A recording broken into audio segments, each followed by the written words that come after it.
grandissimo piacere perché oggi insomma abbiamo Tony Kay che era dal 2011 che non veniva in Italia e soprattutto riusciamo a fare questa intervista proprio prima che presenterai il tuo nuovo film The Trainer al Festival del Cinema di Roma lunedì. Giulia Negretto, tu sei insomma responsabile dell'Innovation Hub di Blackball e devo dire che anche voi avete partecipato a questo film perché ne avete curato insomma tutti gli effetti speciali, nonché poi siete rappresentanti di Tony Kay in Italia e poi diremo anche il vantaggio di questo tuo essere qui anche per il nostro mondo della pubblicità, no? Ma partiamo dal tuo nuovo film, The Trainer. Ho visto il trailer, ho sbirciato, è un lavoro stupendo. Tony, raccontaci un po' il perché hai scelto l'Italia per presentarlo. I mean, when you see the movie itself, the I, I honestly don't know how we landed in Rome, but I but to be honest, I could there is no place better to do the world premiere because when you see the movie, you'll understand that the Julia Fox character is an Italian um, American. She is Italian American, but the character that she plays is Italian American. And there are a couple of jokes or lines in the movie that relate to Rome. And I don't want to give too much away, but there, there's an object, there's a hat that the Vito's character Jack Flex wears, and it was kind of based on a Roman Greco kind of like warrior like thing. So the whole thing is honestly, I couldn't it just couldn't be better. And everything in the journey of making the movie has just been it's been driven by God. I can't think of another the way it happened, the way we went about making it.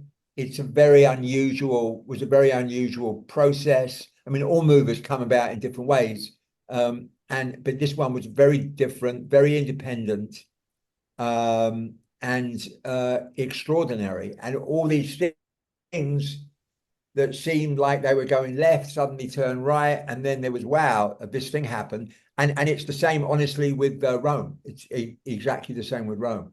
So I can only tell you that Providence brought us to Rome. I have no other reasoning.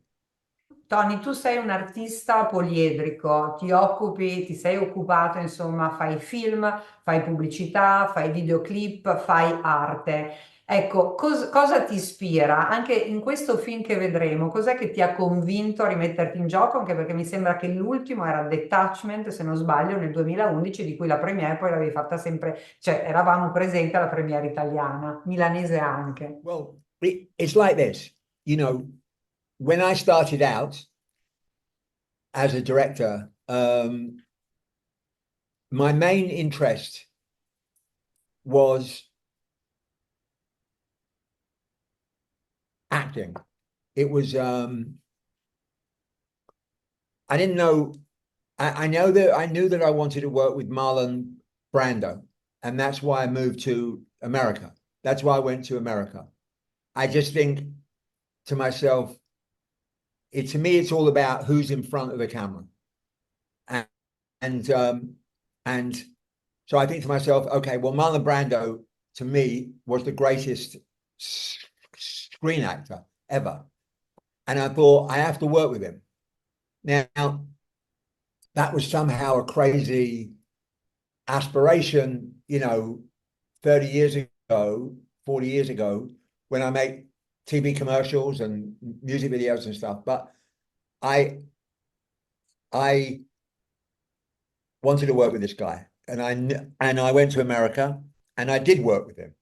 We spent 5 years working together on a series called Lying for a Living, and it's in dozens and dozens of dustbin liners, little mini DVs of Marlon Brando and I putting this thing together. I didn't finish it because Marlon and I I felt that I'm just going to let him go his way here. So I left stupidly. But anyway, I left the show. Um, but I worked with him and I helped him make this thing, Lying for a Living.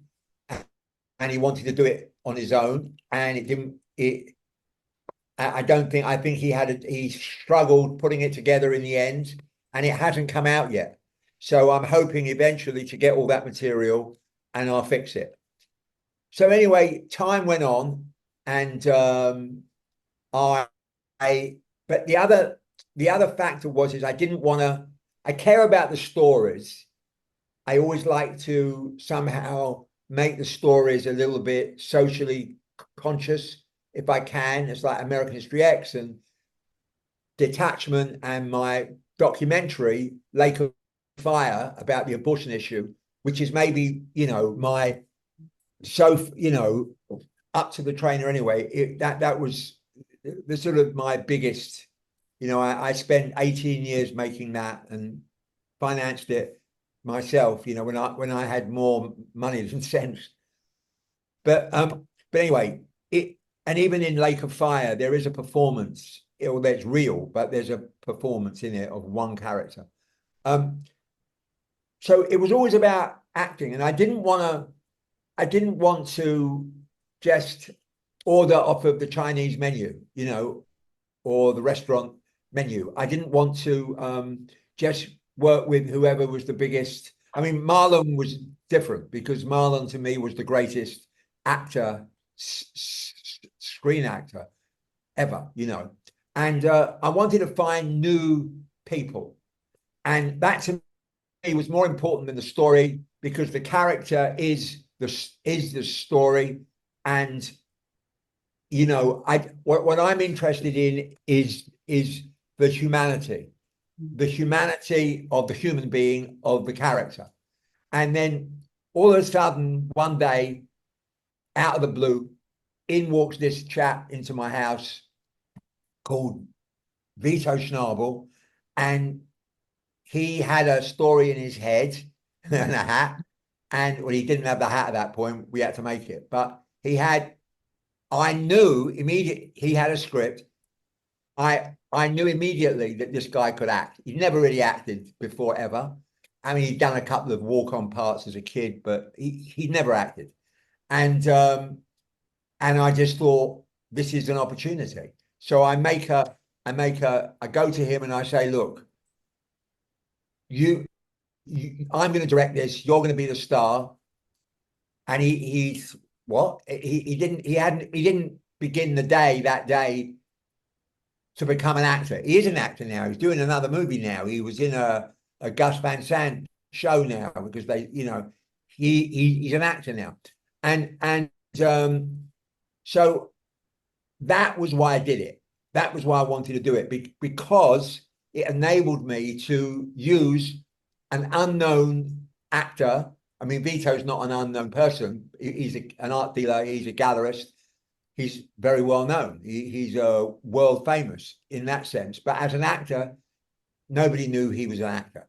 So I saw that and I make that happen. Now, going forward from that point, and this has been going on for about 4 or 5 years, 6 years, 7 years, probably 8 years, I have developed a new acting technique. And it is called the Melody Spotty Grass acting technique. Now, I know that sounds a very stupid name, and it's meant to sound like a very stupid name, because it goes against all the intellectual forms of acting, of teaching acting. And I've just been working. I work with the Royal Academy of Dramatic Art in London with the students there, and I've done a movie with them, which will be coming out soon. And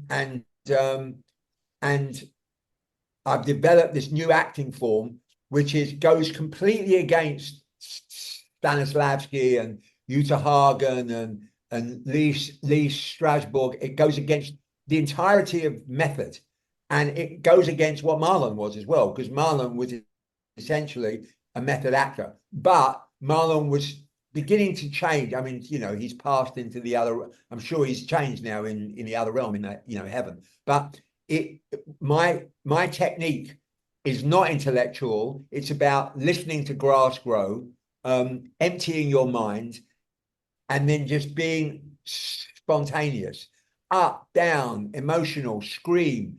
It's not about this mumbling to the camera, being natural. It's not about that. It's a much more operatic form. Noi non vediamo l'ora di vederlo questo film che insomma promette grandi cose. Senti, tra l'altro tu sarai in Italia, sei rappresentato in Italia da Black Ball, no? Con cui hai un rapporto peraltro con Lorenzo Cefis duraturo. Possiamo dire, insomma, alle agenzie o a chi volesse approfittare del tuo essere qui che ci sei, quindi sei disponibile alle regie? Lorenzo and Julia's worked very closely with me all through the making of The Trainer. And Lorenzo and I have been working together for 20 plus years, maybe 30 years now. But now it sort of feels better than ever. And definitely, if there's anyone that wants to talk to me about anything, making anything, I'm here to talk. I mean, it doesn't have to be, I can talk wherever I am. But yes, I'm here. I could meet perhaps, and 100%. And also, I have an idea for a movie that I want to make in Rome called Mr. and Mrs. Federico Fellini. I want to make a movie about Fellini and his wife, and I've already started working on that. And so there's a real kind of magnet. When I did American History X, and nobody wanted to talk to me after that because they thought I'd gone a little bit mad. Perhaps I had, but actually I hadn't. But anyway, the only country that wanted to work with me was here. So I really feel,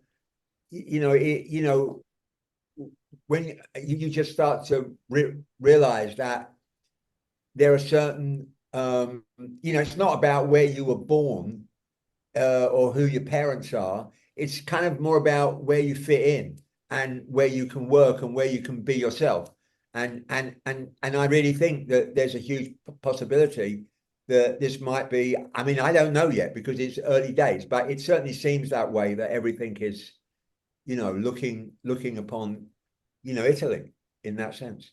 Giulia, com'è stato insomma lavorare, insomma, in Black Ball abbiamo detto, no? Il vostro motto è anche l'intersezione di linguaggi, quindi non solo pubblicità, ma cinema, documentari. Com'è stato insomma prendere parte a un film così e avere adesso Tony Kay qui?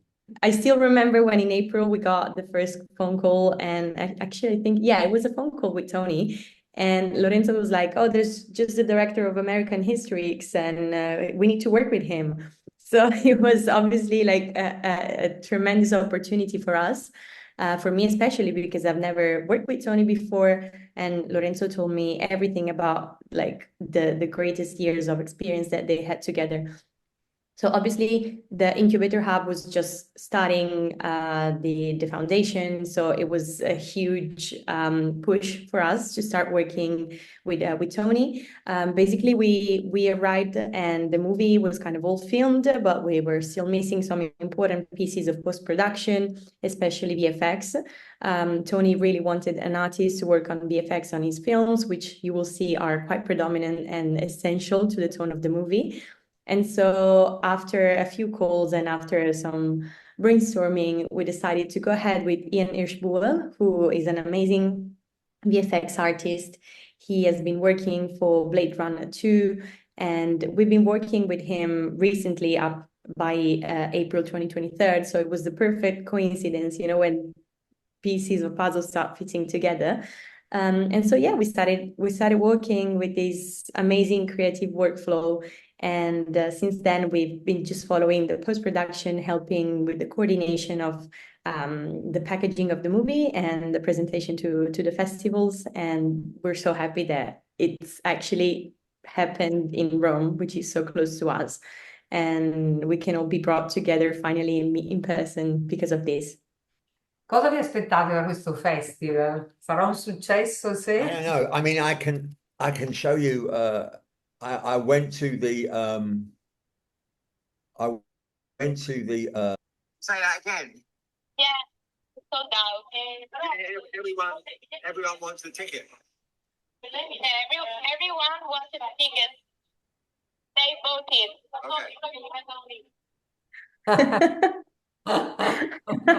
I love that you recorded it. So the premiere is sold out. When I saw Lorenzo and Julia the day before yesterday, they showed me the papers that in the national newspapers it said that these are the top 10 movies to see at the Rome Yes, Film Festival. I read. You was there. Yeah, it was great.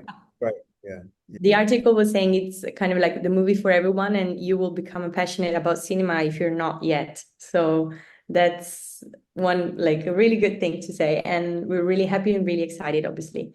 So can't wait to be there. Everybody join in, please. Play this game. Make a difference, please. Not the same. I just need one more big name. I just need one more big name. Never give up would be a shame. Perseverance is all, always wins the game. I just need one more big name. I just need one more big